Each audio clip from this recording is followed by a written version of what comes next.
পরবর্তী ওয়ানডে বিশ্বকাপ অর্থাৎ 2019 আসরেই বাংলাদেশের হয়ে শিরোপা জিততে চান সাকিব আল হাসান। 2015 বিশ্বকাপে ইংল্যান্ড, আফগানিস্তান আর স্কটল্যান্ডকে হারিয়ে কোয়ার্টার ফাইনালে উঠে চমক দেয় বাংলাদেশ দল। 2019 বিশ্বকাপে তাই নিজেদের আরও শক্তিশালী দেখতে চান বিশ্বসেরা এই অলরাউন্ডার। ভারতের এক সংবাদ মাধ্যমকে দেয়া সাক্ষাৎকারে এ কথাই তিনি জানান।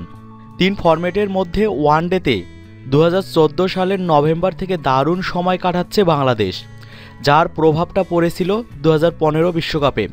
সব কিছু মিলিয়ে শ্রীলঙ্কান কিংবদন্তি অর্জুন রানাতুঙ্গার মন্তব্য করেছেন, 2023 বিশ্বকাপ ঘরে তুলতে পারে বাংলাদেশ। কিন্তু সাকিব জানাচ্ছেন 23 নয়, 2019 বিশ্বকাপেই ঘরে আনার ভালো সুযোগ রয়েছে তাদের। আমরা বেশ ভালোভাবে প্রস্তুত হচ্ছি। 2019 সালে আমাদের ভালো সুযোগ রয়েছে শিরোপা জয়ের। যেভাবে এগোচ্ছি তাতে সামনের আসরে খুব প্রতিযোগিতাপূর্ণ একটি দল গড়তে পারব। 2006 সাল থেকে বাংলাদেশের জার্সিতে খেলা শুরু করেছেন সাকিব। নিজের পারফরমেন্স দিয়ে নজর কেড়েছেন পুরো ক্রিকেট বিশ্বের। জাতীয় দলকে জিতিয়েছেন একাধিকবার, খেলেছেন বিশ্বের গুরুত্বপূর্ণ সব ঘরোয়া টুর্নামেন্টেও।